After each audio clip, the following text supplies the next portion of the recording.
അസ്സലാമു അലൈക്കും വറഹ്മത്തുള്ളാഹി. പ്രിയപ്പെട്ട സഹോദരങ്ങളെ, മനുഷ്യന് പടച്ച തമ്പുരാൻ നൽകിയിട്ടുള്ള ഏറ്റവും വലിയ അനുഗ്രഹങ്ങളിൽ ഒന്നാണ് പുഞ്ചിരിക്കാൻ സാധിക്കുക എന്നത്. പ്രകൃതിയിൽ ചിരിക്കുന്ന ജീവികളിൽ മനുഷ്യനപ്പുറത്ത് മറ്റൊരു ജീവിയുണ്ടോ എന്ന് ചോദിച്ചാൽ 4 വട്ടം മനുഷ്യർ ആലോചിക്കേണ്ടി വരും. കാരണം മനുഷ്യന് മാത്രം അള്ളാഹു നൽകിയിട്ടുള്ള സവിശേഷ സിദ്ധികളിൽ ഒന്നാണ് പുഞ്ചിരിക്കുക എന്നത്, ചിരിക്കുക എന്നുള്ളത്. അതുകൊണ്ട് തന്നെ പുഞ്ചിരിക്കുക എന്നത് ഒരു വിശ്വാസിയെ സംബന്ധിച്ചിടത്തോളം, അവൻ്റെ ജീവിതത്തിൻ്റെ, ഒരു മനുഷ്യനെ സംബന്ധിച്ചിടത്തോളം അയാളുടെ ജീവിതത്തിൻ്റെ ഏറ്റവും പ്രധാനപ്പെട്ടുള്ള ഒരു ഭാഗമാണ്. അള്ളാഹു നൽകിയിട്ടുള്ള ഒരു ദാനമാണ്, ഒരു അനുഗ്രഹമാണ്. ഈ അനുഗ്രഹത്തെ നമ്മൾ പിശുക്കി വെക്കാതെ അതിനെ ചെലവഴിക്കുക, അത് ഉപയോഗപ്പെടുത്തുക, അത് നിരന്തരമായിട്ട് ഉപയോഗിക്കുക എന്നത് ഏറ്റവും നല്ല ശീലങ്ങളിൽ ഒരു ശീലമാണ്. പുഞ്ചിരിച്ചുകൊണ്ടേയിരിക്കുക. ഒരു വിശ്വാസിയാകുന്ന സമയത്ത്, ഒരു മുസ്ലിമിനെ സംബന്ധിച്ചിടത്തോളം പുഞ്ചിരിക്കുക എന്നത് സ്വദഖയുടെ, ദാനധർമ്മങ്ങളുടെ, സുഹൃതങ്ങളുടെ ഭാഗമായിട്ടാണ് വിശുദ്ധ ഇസ്ലാം സയ്യിദുനാ മുഹമ്മദുർ റസൂലുള്ളാഹി സ്വല്ലല്ലാഹു അലൈഹി വസല്ലം തങ്ങൾ എണ്ണിയിട്ടുള്ളത്.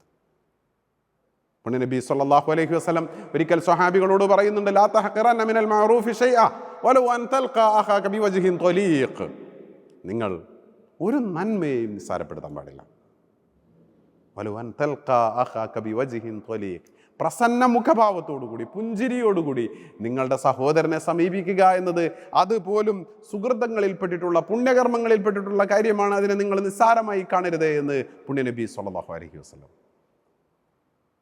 അതുകൊണ്ട് തന്നെ നമ്മൾ വിശ്വാസികളെ സംബന്ധിച്ചിടത്തോളം, മനുഷ്യരെ സംബന്ധിച്ചിടത്തോളം ഗൗരവം കാണിക്കേണ്ട ഇടങ്ങളുണ്ടാകും, ചിലപ്പോൾ ദേഷ്യപ്പെടേണ്ട ഇടങ്ങളുണ്ടാകും. അതൊക്കെ ശരിയാണ്. പക്ഷേ നമ്മൾ പരമാവധി മറ്റുള്ളവരോട് പുഞ്ചിരിയോടുകൂടി പെരുമാറുക എന്നത്, സ്നേഹത്തോടു കൂടി പെരുമാറുക എന്നത് ഏറ്റവും പ്രധാനപ്പെട്ടിട്ടുള്ള മനുഷ്യൻ്റെ ഒരു സ്വഭാവസ്ഥിതിയാണ്. മനുഷ്യൻ നല്ല സ്വഭാവിയാണ് എന്നതിൻ്റെ ഒരടയാളം കൂടിയാണല്ലോ പുഞ്ചിരിച്ച് ഇടപെടുക, പുഞ്ചിരിച്ച് വർത്തമാനം പറയുക, പുഞ്ചിരിയോടുകൂടി കാര്യങ്ങളെ സമീപിക്കുക എന്നുള്ളത്. പുണ്യനബി സല്ലല്ലാഹു അലൈഹി വസല്ലം ഒരിക്കൽ പറയുന്നുണ്ട്, അക്മലുൽ മുഅ്മിനീന ഈമാന അഹ്സനുഹും ഖുലുഖ ഖിയാറുക്കും ഖിയാറുക്കും ലിഅഹ്ലി. നിങ്ങളുടെ കൂട്ടം അക്മലുൽ മുഅ്മിനീന ഈമാന, ഏറ്റവും പൂർണ്ണമായ ഈമാനുള്ളവൻ ആരെന്ന ചോദ്യത്തിന് അള്ളാഹുവിൻ്റെ റസൂലിൻ്റെ മറുപടി കുറേ നിസ്കരിക്കുന്നവർ, കുറേ നോമ്പ് നോക്കുന്നവർ എന്നല്ല, മറിച്ച് അഹ്സനുഹും ഖുലുഖ, ഏറ്റവും നല്ല സ്വഭാവി ആരാണോ, നിങ്ങളുടെ കൂട്ടത്തിൽ ഏറ്റവും നല്ല സ്വഭാവത്തോടു കൂടി ആർക്ക് പെരുമാറാൻ കഴിയുന്നുവോ അത് നമ്മളെപ്പോഴും ഇമ്പ്രൂവ് ചെയ്യേണ്ടതാണ്. എൻ്റെ സ്വഭാവത്തിൽ എന്താണോ പ്രശ്നം എന്ന് നമ്മൾ ഓരോരുത്തരും സ്വയം പരിശോധിക്കുകയും അത് മാറ്റിമറിക്കേണ്ടതുണ്ട് എങ്കിൽ, അത് തിരുത്തേണ്ടതുണ്ട് എങ്കിൽ അത് തിരുത്തുകയും ചെയ്യേണ്ട ഒരു ബാധ്യത നമ്മളെ സംബന്ധിച്ചിടത്തോളം ഉണ്ട്. സ്വാഭാവികമായിട്ടും മറ്റുള്ളവർ എങ്ങനെയാണ് നമ്മളുടെ സ്വഭാവത്തിൽ ഉള്ള തിരുത്തുകൾ നമുക്ക് നിർദ്ദേശിക്കാൻ കഴിയുക? സ്വാഭാവികമായും മറ്റുള്ളവരിൽ നിന്ന് നമ്മൾ ദേഷ്യപ്പെടുന്ന കാര്യങ്ങൾ, അല്ലെങ്കിൽ നമുക്കിഷ്ടപ്പെടാത്ത കാര്യങ്ങൾ, അത് നമ്മളിലും ഉണ്ടാകാൻ നമ്മൾ ആഗ്രഹിക്കാതിരിക്കുക. പുണ്യനബി സല്ലല്ലാഹു അലൈഹി വസല്ലം തന്നെ ഒരിക്കൽ പറയുന്നുണ്ട്, ലാ യുഅ്മിനു അഹദുക്കും ഹത്താ യുഹിബ്ബ ലിഅഖീഹി മാ യുഹിബ്ബു ലിനഫ്സി. നിങ്ങൾ പൂർണ്ണ വിശ്വാസിയാകണമെങ്കിൽ, നിങ്ങൾ യഥാർത്ഥ വിശ്വാസിയായി മാറണമെങ്കിൽ, ലാ യുഅ്മിനു അഹദുക്കും ഹത്താ യുഹിബ്ബ ലിഅഖീഹി, ആപരനുണ്ടാകാൻ നിങ്ങൾ ആഗ്രഹിക്കണം, മാ യുഹിബ്ബു ലിനഫ്സി, തനിക്കുണ്ടാകാൻ ആഗ്രഹിക്കുന്നതെല്ലാം. തന്നോട് ആളുകൾ എങ്ങനെ പെരുമാറണമെന്നാണോ ആഗ്രഹിക്കുന്നത് അതുപോലെ മറ്റുള്ളവരോട് നമ്മൾ പെരുമാറാൻ ശ്രമിക്കണം പരമാവധി. എന്നോട് ആളുകൾ ദേഷ്യത്തോടെ മുഖം കറുപ്പിച്ച് പെരുമാറുന്നത് എനിക്കിഷ്ടമാണോ? ആളുകൾ എന്നോട് മൈൻഡ് ചെയ്യാതിരിക്കുന്നത് എനിക്കിഷ്ടമാണോ? ഒരിക്കലും ഞാൻ ഇഷ്ടപ്പെടില്ല. ആളുകൾ എന്നോട് കയർത്ത് സംസാരിക്കുന്നത് എനിക്കിഷ്ടമാണോ? ഒരിക്കലും ഞാൻ ഇഷ്ടപ്പെടുകയില്ല. എന്നെ കണ്ടിട്ടും പുറംതിരിഞ്ഞ് ഒരാൾ നിൽക്കുന്നത് എനിക്കിഷ്ടപ്പെടുമോ? ഇഷ്ടപ്പെടുകയില്ല. എന്നാൽ മറ്റുള്ളവരോടും അപരനോടും നിങ്ങൾ അങ്ങനെ പെരുമാറുക. അങ്ങനെ നിങ്ങൾ പെരുമാറുമ്പോൾ മാത്രമേ നിങ്ങൾ യഥാർത്ഥ വിശ്വാസിയാവുകയുള്ളൂ, നിങ്ങൾ യഥാർത്ഥ മുഅ്മിനാവുകയുള്ളൂ എന്ന് പുണ്യനബി സല്ലല്ലാഹു അലൈഹി വസല്ലം നമ്മളെ പഠിപ്പിക്കുന്നുണ്ട്. അതുകൊണ്ട് തന്നെ ഏറ്റവും പ്രധാനപ്പെട്ട ഘടകങ്ങളിൽ ഒന്നാണിത്.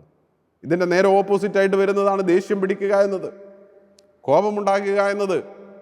പിശാചിൽ നിന്ന് വരുന്ന, ശൈത്വാനിൽ നിന്ന് വരുന്ന ഒരു പ്രത്യേകമായിട്ടുള്ള രോഗങ്ങളിൽ ഒന്നാണ് അനാവശ്യമായിട്ട് ദേഷ്യപ്പെടുക എന്നത്.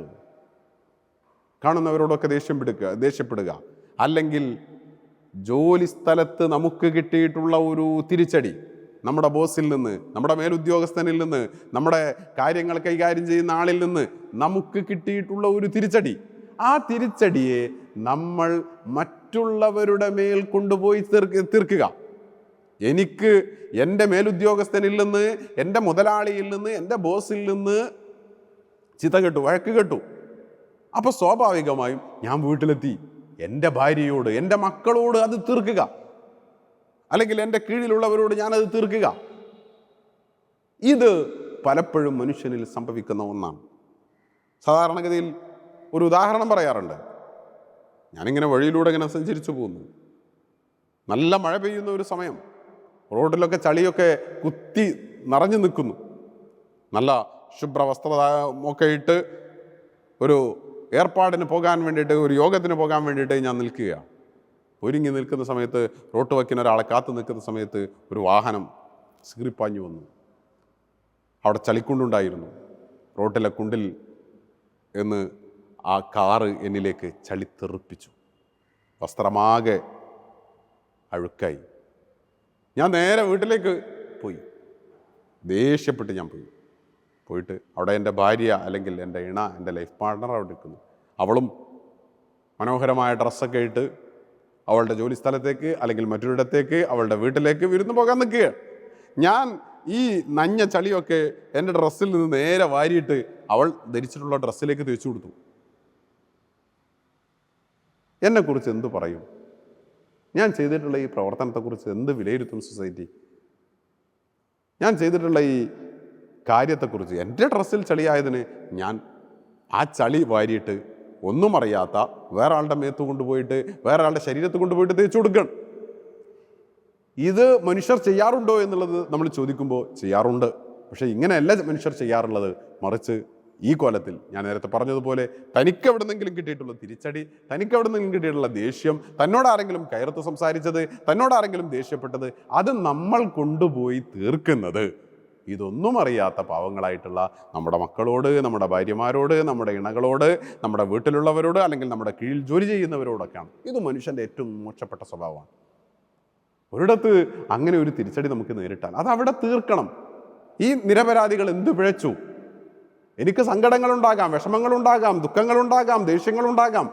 അത് ഒരിക്കലും അർഹരല്ലാത്ത മനുഷ്യൻ പലപ്പോഴും ചെയ്യുന്നത് എന്ന് പറഞ്ഞു കഴിഞ്ഞാൽ, മനുഷ്യനെപ്പോഴും തൻ്റെ ദേഷ്യങ്ങളും മറ്റു പ്രശ്നങ്ങളും ഡിപ്രഷനുകളും ഒന്നും തൻ്റെ മുകളിലുള്ളവരുടെ മുകളിലേക്ക് മേലെ തീർക്കുകയില്ല. ഞാൻ എൻ്റെ ബോസിനോട് ദേഷ്യപ്പെട്ടാൽ, എൻ്റെ മേലുദ്യോഗസ്ഥനോട് ദേഷ്യപ്പെട്ടാൽ സ്വാഭാവികമായിട്ട് എനിക്ക് തിരിച്ചടി കിട്ടുമെന്ന് എനിക്കറിയാം. അവർ ഇങ്ങോട്ട് ദേഷ്യപ്പെട്ടാലും എനിക്ക് അങ്ങോട്ട് ദേഷ്യപ്പെടാൻ കഴിയുകയില്ല. എനിക്ക് തിരിച്ചടി കിട്ടുമെന്ന് എനിക്കറിയാം. അതുകൊണ്ട് തന്നെ ഞാൻ ചെയ്യുന്ന ഏർപ്പാട് എന്ന് പറഞ്ഞു കഴിഞ്ഞാൽ, ഞാൻ ചെയ്യുന്ന എൻ്റെ ശൈലി എന്ന് പറഞ്ഞു കഴിഞ്ഞാൽ, ഈ കിട്ടിയതൊക്കെ കൂടിയിട്ട് ഞാൻ എൻ്റെ കീഴിലുള്ളവരോട്, എൻ്റെ ഇണകളോട്, എൻ്റെ ഭാര്യയോട്, എൻ്റെ ബാക്കിയുള്ളവരോട് തീർക്കുകയാണ്. ഈ ഒരു സ്വഭാവം വളരെ വളരെ മോശപ്പെട്ടിട്ടുള്ള സ്വഭാവമാണ്. മനുഷ്യൻ്റെ ശരീരത്തെ തന്നെ, നഫ്സിനെ തന്നെ തസ്കിയത്ത് ചെയ്യേണ്ട, പ്യൂരിഫൈ ചെയ്യേണ്ട, സംശുദ്ധീകരിക്കേണ്ട ഏറ്റവും പ്രധാനപ്പെട്ടിട്ടുള്ള ഭാഗമാണ്. ഇത്തരം സാഹചര്യങ്ങളെ തൊട്ട് സ്വന്തം സ്വഭാവത്തെ, മനസ്സിനെ, ശരീരത്തെ ദൂരീകരിക്കുക എന്നുള്ളത്. ഹബീബായ റസൂലുള്ളാഹി സ്വല്ലല്ലാഹു അലൈഹി വസല്ലം പറയുന്ന ഹദീസ് കാണാം. ഇന്നൽ ഗളബ മിനശ് ശൈത്വാൻ. ദേഷ്യം എന്ന് പറയുന്നത്, ദേഷ്യപ്പെടുക, കോപിഷ്ഠരാകുക എന്നത് അത് പൈശാചികമാണ്, പിശാചിൽ നിന്ന് വരുന്നതാണ്. അതുകൊണ്ട് തന്നെ നിങ്ങൾ ദേഷ്യം വരുമ്പോൾ അഊദു ബില്ലാഹി മിനശ് ശൈത്വാനിർ റജീം എന്ന് ചൊല്ലണേ. അഊദു ബില്ലാഹി മിനശ് ശൈത്വാനിർ റജീം. പിശാചിനെ തൊട്ട് നിങ്ങൾ കാവലിനെ തേടണേ. നിങ്ങൾ നിൽക്കുന്നവരാണെങ്കിൽ ഇരിക്കണേ. പുണ്യ നബി സല്ലല്ലാഹു അലൈഹി വസല്ലം പഠിപ്പിക്കുന്നുണ്ട്. യഥാർത്ഥത്തിൽ നമ്മൾ സാധാരണ ഇരുന്ന് വർത്താനം പറഞ്ഞ് ദേഷ്യം പിടിക്കുന്ന സമയത്ത് നമ്മൾ നിൽക്കും. ദേഷ്യം വരുമ്പോൾ നിന്നിട്ട് അപ്പോൾ സ്വാഭാവികമായിട്ട് കൂടുതൽ നമുക്കറിയാം, ഇരിക്കുന്നയാൾ ദേഷ്യപ്പെട്ട് എഴുന്നേറ്റ് നിന്ന് കഴിഞ്ഞാൽ കൂടുതൽ അയാൾ കോപിഷ്ഠനാകുകയാണ് ചെയ്യുക, കൂടുതൽ കോപാകുലനാകുകയാണ് ചെയ്യുക. റസൂലുള്ളാഹി സ്വല്ലല്ലാഹു അലൈഹി വസല്ലം അധ്യാപനങ്ങളിൽപ്പെട്ടതാണ്, നിങ്ങൾ നിൽക്കുകയാണെങ്കിൽ ദേഷ്യം വരുമ്പോൾ ഇരിക്കണേ. ദേഷ്യം പൈശാചികമാണ്, അത് ഹീറ്റാണ്, അത് ചൂടാണ്. ആ ചൂടിനെ നിങ്ങൾ ആ ദേഷ്യത്തെ നിങ്ങൾ എന്താക്കുക, നിങ്ങൾ തണുപ്പിക്കണേ ബിൽമാ, വെള്ളം കൊണ്ട്. ദേഷ്യം എന്ന് പറയുന്ന അഗ്നിയെ ആ അഗ്നിയെ നിങ്ങൾ വെള്ളം കൊണ്ട് ഊതിക്കെടുത്തണേ, അല്ലെങ്കിൽ തണുപ്പിക്കണേ എന്ന്, കെടുത്തണേ എന്ന് സയ്യിദുനാ മുഹമ്മദ് റസൂൽ. അഥവാ നിങ്ങൾ ഒളൂ ചെയ്യണേ. ദേഷ്യം എന്ന് പറയുന്നത് പല കുടുംബ ബന്ധങ്ങളെ, സാമൂഹിക ബന്ധങ്ങളെ, അയൽപക്ക ബന്ധങ്ങളെ, വ്യക്തിബന്ധങ്ങളെ, സൗഹൃദ ബന്ധങ്ങളെ എത്ര തകർത്തതിന് എത്ര ഉദാഹരണങ്ങൾ നമ്മുടെ ചുറ്റും ഉണ്ടാകും. ഒരു ദേഷ്യത്തിന് ഒരു വാക്ക് പറഞ്ഞു പോയി, പിന്നീട് ജീവിതത്തിൽ ഒരിക്കലും മിണ്ടാൻ പറ്റാത്തവർ, ജീവിതത്തിൽ ഒരിക്കലും ബന്ധപ്പെടാൻ പറ്റാത്തവർ, ജീവിതത്തിൽ ഒരിക്കലും ഇണങ്ങിച്ചേരാൻ പറ്റാത്ത അനേകായിരം ബന്ധങ്ങൾ തകർന്നതിൻ്റെ മുമ്പിലാണ് നമ്മൾ നിൽക്കുന്നത് എന്ന് പലപ്പോഴും ദേഷ്യപ്പെടുമ്പോൾ നമ്മൾ ഓർക്കുന്നില്ല. ഇത് ഓർക്കുമ്പോൾ ഇത് തിരിച്ചറിയുമ്പോൾ, ഇത് മനസ്സിലാക്കുന്ന സമയത്ത് നമുക്ക് ഇതിൻ്റെ വസ്തുതകൾ, അതിൻ്റെ കാര്യങ്ങളൊക്കെ കൈവിട്ടു പോയിട്ടുണ്ടാകും. പക്ഷേ ആ സമയത്ത് സങ്കടപ്പെട്ടതുകൊണ്ട് കാര്യമില്ല, ആ സമയത്ത് പ്രയാസപ്പെട്ടതുകൊണ്ട് കാര്യമില്ല. ഒരാൾ ദേഷ്യം പിടിച്ചു, കോപാകുലനായി ദേഷ്യത്തിൽ തൻ്റെ ഇണയോട്, തൻ്റെ ഭാര്യയോട് തൊലാക്ക് പറഞ്ഞു, അല്ലെങ്കിൽ വിവാഹബന്ധം വേർപെടുന്ന വാക്കുകൾ പറഞ്ഞു, ബന്ധങ്ങൾ വേർപെട്ടു. പിന്നെ ആ ദേഷ്യങ്ങൾ അടങ്ങിയിട്ട്, ആ ദേഷ്യങ്ങളൊക്കെ തീർന്നിട്ട് എനിക്ക് തിരിച്ചെടുക്കണമെന്ന് പറയുമ്പോൾ ഒരുപാട് കടമ്പകൾ, ഒരുപാട് പ്രശ്നങ്ങളെ അവിടെ അയാൾക്ക് അഭിമുഖീകരിക്കേണ്ടി വരുന്നു. നമുക്കൊക്കെ അറിയുന്ന വസ്തുതകളാണ്. അതുകൊണ്ട് തന്നെ എപ്പോഴും നമ്മൾ ഓർക്കേണ്ട ഒരു വസ്തുതയുണ്ട്, ദേഷ്യം പൈശാചികമാണ്. ദേഷ്യം പൈശാചികമാണ്. ഫൈനൽ വലബമിന ഷെയ്ത്താൻ, ഷെയ്ത്താൻ എൻ്റെ കൂടെയുണ്ട് ദേഷ്യം പിടിക്കുമ്പോൾ എന്ന് ദേഷ്യപ്പെടുന്ന സമയത്ത് ഓർക്കുകയാണ് എങ്കിൽ ഒരുവിധം ഇത്തരം പ്രശ്നങ്ങളിൽ നിന്ന് മാറി നിൽക്കാൻ നമുക്ക് സാധിക്കും. അള്ളാഹു അനുഗ്രഹിക്കട്ടെ.